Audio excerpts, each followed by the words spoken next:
যারা জাতীয় বিশ্ববিদ্যালয় অনার্স ভর্তি পরীক্ষা 2026-এ অংশগ্রহণ করেছো তোমাদের রেজাল্ট 7 মে প্রকাশ হচ্ছে কি তোমরা অনেক জায়গায় দেখছো যে তোমাদের রেজাল্ট নাকি 7 মে প্রকাশ হবে। দেখো শিক্ষার্থীরা, তোমাদের অনার্স ভর্তি পরীক্ষার রেজাল্ট 2026 নিয়ে বিশ্ববিদ্যালয় কর্তৃপক্ষ জানিয়েছে যে জাতীয় বিশ্ববিদ্যালয়ে তোমাদের অনার্স ভর্তি পরীক্ষা 2026-এর প্রথম যে রেজাল্ট অর্থাৎ প্রথম মেরিটের যে রেজাল্ট সেটা প্রকাশ হতে পারে সম্ভাব্য। তারা জানিয়েছে যে আগামী 10 থেকে 12 দিন পর, অর্থাৎ তারা জানিয়েছিল যে 10 থেকে 12 দিন পর তোমাদের রেজাল্টটা প্রকাশ করবে। শিক্ষার্থীরা, তো 7 মেতে তোমাদের প্রকাশ হতে পারে, এটা সম্ভাব্য যে 7 মেতে তোমাদের রেজাল্টটা প্রকাশ হতে পারে, কারণ তোমাদের পরীক্ষা হয়েছিল 25শে এপ্রিলে আর কর্তৃপক্ষ বলেছিল যে আগামী 10 থেকে 12 দিন পর তোমাদের রেজাল্ট প্রকাশ হতে পারে। তো সেই অনুযায়ী 7 মেতে তোমাদের প্রকাশের সম্ভাবনা রয়েছে।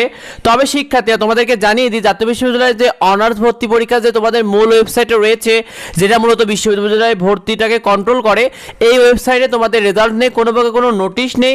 সেক্ষেত্রে তোমাদের 7 মেতে কিন্তু রেজাল্ট প্রকাশ নাও হতে পারে, কারণ কর্তৃপক্ষ কোনো তারিখই এখনো সুনির্দিষ্ট করে জানায়নি। সুনির্দিষ্ট করলে আমরা তোমাদেরকে সেটা ভিডিওর মাধ্যমে জানিয়ে দেবো শিক্ষার্থীরা। তো এটা নিয়ে টেনশন হওয়ার কিছু নেই, সেক্ষেত্রে 7 মেতে প্রকাশ তোমাদের রেজাল্ট নাও হতে পারে। আর এক্ষেত্রে তোমাদের প্রথম মেরিটে রেজাল্ট প্রকাশ হতে কিছুটা দেরি হতে পারে, কারণ বিশ্ববিদ্যালয় কর্তৃপক্ষ তোমাদের এই বিষয়গুলো অ্যানালাইজ করবে। তারা কিন্তু প্রতিটা খাতা এবং তোমাদের রেজাল্ট শিট তৈরি করে যাবতীয় কিছু তৈরি করে, সেক্ষেত্রে 10 মের পরও প্রকাশ হতে পারে, আবার আগেও প্রকাশ হয়ে যেতে পারে। প্রকাশ হওয়া মাত্রই আমরা তোমাদেরকে জানিয়ে দেবো। প্রথম মেরিটের পর তোমাদের ভর্তি কার্যক্রম শুরু হবে, তারপর দ্বিতীয় মেরিটের রেজাল্ট প্রকাশ হবে, এরপর কোটার রেজাল্ট দেবে, তারপর তোমাদের যাদের চান্স হবে না তাদের আবার নতুন করে 5টা কলেজে চয়েস দিয়ে তোমাদের প্রথম রিলিজ স্লিপের রেজাল্ট প্রকাশ হবে, তারপর দ্বিতীয় রিলিজ স্লিপের রেজাল্ট প্রকাশ হবে।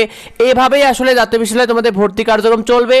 A to Z বিষয় নিয়ে আমরা তোমাদেরকে জানিয়ে দেবো। সেগুলো পেতে আমাদের এইডুবঙ্গ ইউটিউব চ্যানেলকে সাবস্ক্রাইব করে রেখো, এইডুবঙ্গ ফেসবুক পেজকে ফলো দিয়ে রেখো, আর এই ভিডিওটা বেশি বেশি তোমার বন্ধুদের মধ্যে শেয়ার করে দাও যাতে অন্যরা বিষয়টি জানতে পারে।